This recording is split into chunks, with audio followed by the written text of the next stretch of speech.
Ni keedah kita orang belajar. Sebab tu dalam kitab ni, dalam kitab para haniskan rajin baca kitab je, para haniskan akan jumpa dengan dua keadaan. Ulama-ulama dia tulis hadis-hadis yang dhaif pun dia tulis.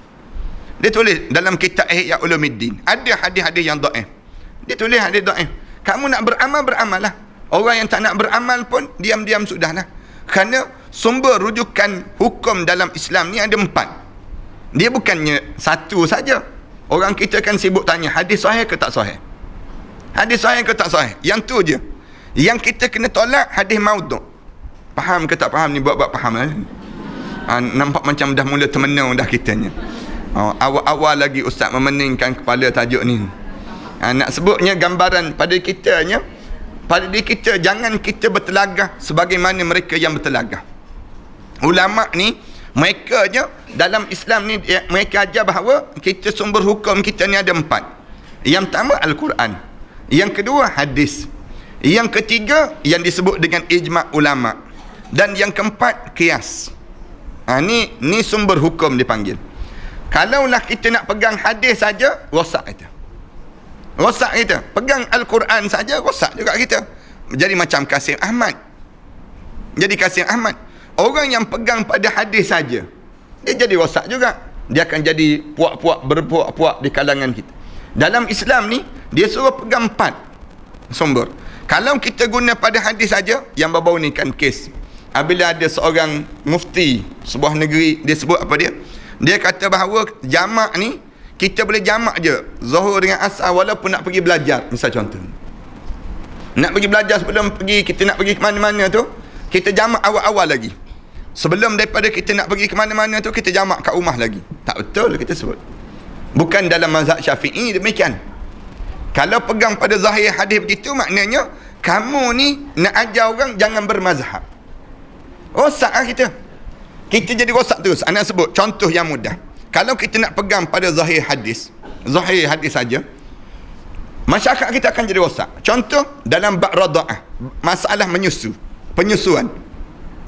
Dalam penyusuan, mazhab Syafi'i kata 2 tahun. Sebelum 2 tahun tak boleh. Kalau lepas pada 2 tahun dah tak boleh dah. Menyusukan bayi, kita ambil nak jadikan anak susuan. Mazhab yang lain daripada itu sebelum akhir balik. Sebelum akhir balik. Tu tahan lagi. Maknanya jangan ketawa lagi, relax dulu nak sebut.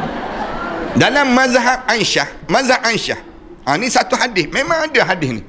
Hadis cerita tentang mengenai apabila seorang sahabat masuk rumah Rasulullah sampai ke dapur terus. Tak sempat Aisyah tutup aurat. Aisyah ni mengadu pada Rasulullah. Mazhab Aisyah ni, dia mengadu pada Rasulullah. Sahabat ni umur 37 tahun.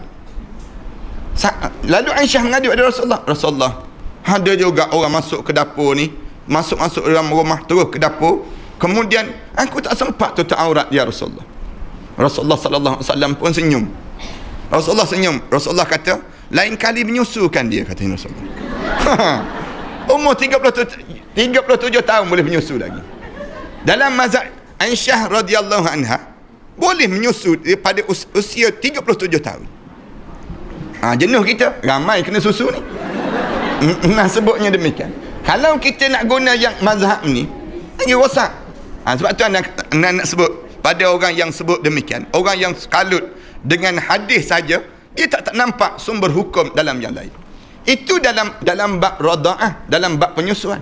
Kalau para haniskan belajar fiqhul muqarran, fiqh perbandingan, fiqh mazhab Syafi'i, Hanafi, Hambali, anda belajar ni tiap-tiap tahun, anda belajar 4 tahun belajar di Universiti Azhar. Waktu mana khitbah, waktu mana bertunang, dalam mazhab Syafi'i kita, dia suruh kita boleh tengok tapak tangan dan juga muka orang perempuan. Dalam mazhab Syafi'i. Dalam mazhab Hanafi boleh tengok kaki pun boleh nampak. Nak sebutnya boleh dalam mazhab, supaya tidak tangan ni melambangkan apa dia, kesuburan badan. Dia ceritalah panjang cerita dalam bab ni. Tapi dalam mazhab Zahiri, dia kata bahawa orang yang lelaki bertunang, dia boleh tengok seluruh tubuh badan wanita itu. Seluruh tubuh badan wanita sebelum dia kahwin. Jenuh kita kalau kita guna mazhab ni. Kalau kita sebarkan yang ni, dalam masyarakat kita rosak, porak-peranda habis. Ni kena faham ni. Benda yang satu kita ni, jangan kita pegang zahir hadis. Jangan kita hanya, kita nak sebut hadis ni saja pada diri kita. Tetapi dalam hidup kita ni, kita kena belajarlah tentang mengenai bagaimana hadis yang disebut dhaif. Dhaif pada sanad, dhaif pada matan. Banyak benda. Sebab tu ulama-ulama dia sebut benda-benda yang demikian. Dengan tujuan apa dia? Tujuan nak suruh kita ni jangan kita terikat dalam kita beragama, tetapi kita berkembang dalam kita beragama. Itu cara dia ajar demikian. Abu Muhammad bin Abdul Haq berkata, ramai pula nak balik menyusu hari ni. Nak sebutnya dalam bab-bab yang kita nak sebut ni.